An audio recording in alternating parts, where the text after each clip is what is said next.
നമുക്ക് അൽമായയുടെ കൂട്ടായ്മകളുണ്ടാകും. അത് ഇതുപോലത്തെ പ്രാർത്ഥനാ കൂട്ടായ്മകളുണ്ടാകും.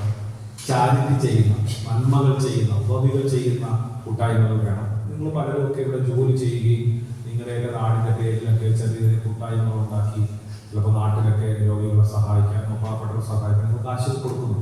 അതൊക്കെ ഈ ഒരു കൂട്ടായ്മയുടെ ഭാഗമായിട്ടാണ് നമ്മൾ കാണേണ്ടത്.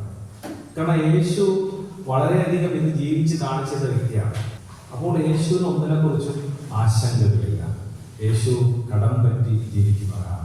പ്രസംഗിക്കാൻ ഒരു വള്ളം, അല്ലെങ്കിൽ ചാനറങ്ങാൻ എവിടെയെങ്കിലും ഒരിടം, തനിക്ക് പ്രസംഗ ഒരുക്കാൻ വേണ്ടിയിട്ട് ഒരു ഉപ്പുശാല, അല്ലെങ്കിൽ മാർത്തയുടെ വീട്ടിലെ ഭോജനം, അല്ലെങ്കിൽ ചുങ്കക്കാരനെന്നോ പാവിയെന്നോ നോക്കാതെ ചുങ്കക്കാരുടെ വീട്ടിൽ പോയി ഭക്ഷണം കഴിക്കും.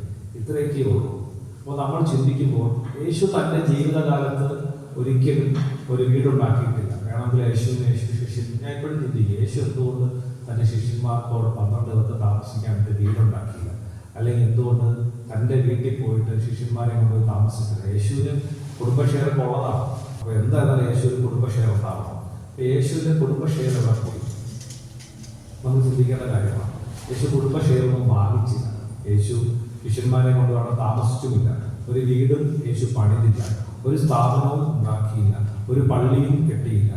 യേശു മനുഷ്യനായി ശൂന്യതയിൽ അവതരിച്ചു, ശൂന്യനായി കടന്നുപോയി. ഇതാണ് നമുക്ക് പ്രചോദനമാകേണ്ടത് ഞാൻ വിശ്വസിക്കുന്നു. നമ്മൾ നമ്മുടെ സഭയ്ക്ക് അതില്ല, സ്വത്തില്ല എന്നല്ല ചിന്തിക്കേണ്ടത്.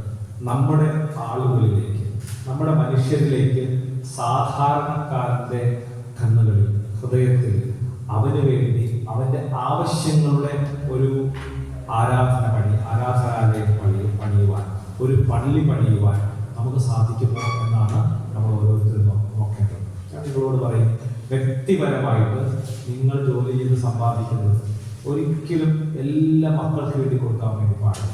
ഒരിക്കലും കൊടുക്കരുത്. എല്ലാ മക്കൾക്ക്, എൻ്റെ മക്കൾ. കാരണം എൻ്റെ മക്കൾ മാത്രം എന്നുള്ള ചിന്ത തന്നെ ഏറ്റവും സ്വാർത്ഥപരമാണ്. അത് സ്വകാര്യത്തിന് എതിരാണെന്നാണ് ഞാൻ പറയുന്നത്.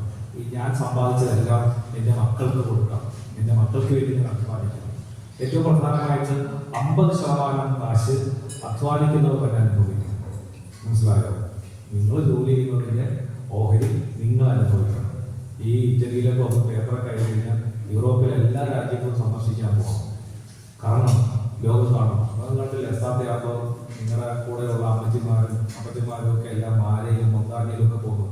നമുക്ക് അങ്ങനെയൊക്കെ പോകാൻ സാധിക്കണം. കാരണം മക്കൾ ജീവിക്കേണ്ടത് അവരുടെ അധ്വാനം കൊണ്ടാണ്. നമ്മൾ അവർക്ക് സാഹചര്യങ്ങൾ ഒരുക്കി കൊടുക്കുകയാണ് വേണ്ടത്. അല്ല എല്ലാം ഞാൻ അവർക്ക് തലമുറകളായി അനുഭവിക്കാൻ ഉണ്ടാക്കി കൊടുക്കുകയില്ല. അതുപോലെ തന്നെ ഈ സമ്പാദിക്കുന്നതിൻ്റെ, അധ്വാനിക്കുന്നതിൻ്റെ വിഹിതം പാവപ്പെട്ടവൻ, ദൈവത്തിൻ്റെ നിസ്വരായ മനുഷ്യർക്ക് വേണ്ടി കൂടിക്കൊടുക്കാൻ, ആരും അറിയാതെ ഒരാളെ വിദൂരതയിൽ നിന്ന് സഹായിക്കാൻ, ഒരു കുഞ്ഞിനെ നാട്ടിൽ ദത്തെടുക്കാൻ, എന്നുവെച്ചാൽ സാമ്പത്തികമായിട്ട് സഹായം പഠിപ്പിക്കാൻ പാവപ്പെട്ട കുഞ്ഞുങ്ങൾ, എത്രയോ കുഞ്ഞുങ്ങൾ കേരളത്തിൽ ഇരിക്കുന്നുണ്ട്. കൂലയില്ലാത്തവർ, പഠിക്കാൻ നോക്കില്ലാത്തവർ, കല്യാണം കഴിക്കാൻ പാകില്ലാത്തവർ, അങ്ങനെ ഒരുപാട് ആൾക്കാർ. അപ്പോൾ നമുക്ക് കുഞ്ഞു സൗഭാഗ്യങ്ങളാണ്. ഇറ്റലിയിൽ വരുന്നവരാരും കോടീശ്വരാണെന്ന് ഞാൻ പറയുന്നില്ല. ചെറിയ ജോലി, ചെറിയ ശമ്പളം, പക്ഷെ എങ്കിലും അതിൽ നിന്ന് ഒരു ഓഹരി കൊടുക്കാൻ സാധിച്ചാൽ, ഈ പണ്ടെങ്ങാണ്ടോ സഭയിൽ എഴുതി വെച്ചു, വൈദികനും ദേവാലയത്തിനും നിശ്ചയിച്ചിട്ടുള്ള പദാവലി ഓഹരി കൊടുക്കണമെന്നുള്ളതല്ലേ. ഞാൻ പറയും, അത് ഉദ്ദേശിക്കുന്നത് അവരുടെ ജീവിത ചെലവിനുള്ളത് കൊടുക്കുക എന്നത് മാത്രമാണ്. അത് ദേവാലയത്തിനെന്ന് പറയുമ്പോൾ, ദൈവത്തിനുള്ളതെന്ന് പറയുമ്പോൾ ഞാൻ പറയും, അത് ദൈവത്തിൻ്റെ മക്കൾക്ക്, ദൈവത്തിൻ്റെ സാധാരണക്കാരായ മക്കൾക്ക്, അവർക്ക് വേണ്ടി കൊടുക്കുക. പള്ളിക്ക് കൊടുക്കുക എന്നതിനർത്ഥം അത് ചാരിറ്റിക്ക് വേണ്ടി വിനിയോഗിക്കുക എന്നുള്ളത് കൂടിയാണ്. അപ്പോൾ അങ്ങനെയുള്ള ഒരു മനോഭാവത്തെ വളർത്തിയെടുക്കുവാൻ നമുക്ക് സാധിക്കണം. അതുകൊണ്ടാണ് യേശു നിരന്തരം ശിഷ്യന്മാരോട് ഒന്നും വേണ്ട, ഒന്നും കേൾക്കണ്ട. എങ്ങനെയാണ് ശിഷ്യന്മാർക്ക് ഇതിങ്ങനെ അനുസരിക്കാൻ സാധിക്കുക? ഒന്നും വേണ്ടാതിരിക്കാൻ വേണ്ടി വിശ്വാസം വരുന്നില്ല. എന്നിട്ടും യേശു അവരൊന്നും എടുക്കാൻ സമ്മതിക്കും. 2 ഉൾപ്പെടുത്തുന്നവരുടെ മാറ്റി വയ്പ്പിക്കുകയാണ് യേശു ചെയ്യുന്നത്. ഒന്നും എടുക്കാതെ പോകുക. യേശു ഉറപ്പുണ്ട്, ജനം നല്ലവരാണ്, ജനം നിങ്ങളെ സ്വീകരിക്കും, അവിടെ നിങ്ങൾക്ക് അന്ത്യമുറങ്ങാൻ പറ്റും, അവർ നിങ്ങൾക്ക് അന്നം തരും. ഈ ഒരു മനോഭാവമാണ് നമ്മളെ ഓരോരുത്തരെയും നയിക്കേണ്ടത്. ഈ പ്രാർത്ഥനാ കൂട്ടായ്മ, ഈ ഇനിയും ശക്തിപ്പെട്ടു പോകട്ടെ. കൂടുതൽ ആൾക്കാരെയൊക്കെ നിങ്ങൾ വിളിക്കുക. കാരണം മാറി നിന്നുകൊണ്ട് ഒരു കൂട്ടായ്മയായിട്ട് പ്രത്യേകിച്ച് ദൈവത്തെ സ്തുതിച്ച് പ്രാർത്ഥിക്കുന്ന വളരെ നല്ല ഒരു അനുഭവമാണ്, നല്ല കാര്യമാണ്. ആ വിശ്വാസത്തിൽ ആഴപ്പെടാൻ നമുക്കൊന്ന് മനസ്സ് തുറന്ന് പാടാൻ, പ്രാർത്ഥിക്കാൻ ഇവിടെ നിങ്ങൾ തന്നെയാണ് പ്രാർത്ഥിക്കുന്നത്. ഇത്തരത്തിലുള്ള അവസരങ്ങൾ തീർച്ചയായിട്ടും ഉപയോഗപ്പെടും. ഈ കൂട്ടായ്മയുടെ പ്രാർത്ഥനകളിലൂടെ, മധ്യസ്ഥ പ്രാർത്ഥനകളിലൂടെ ഒരുപാട് അനുഗ്രഹങ്ങൾ, അത്ഭുതങ്ങൾ നമ്മുടെ ജീവിതത്തിൽ ഉണ്ടാകട്ടെ എന്ന് പ്രാർത്ഥിക്കുന്നു.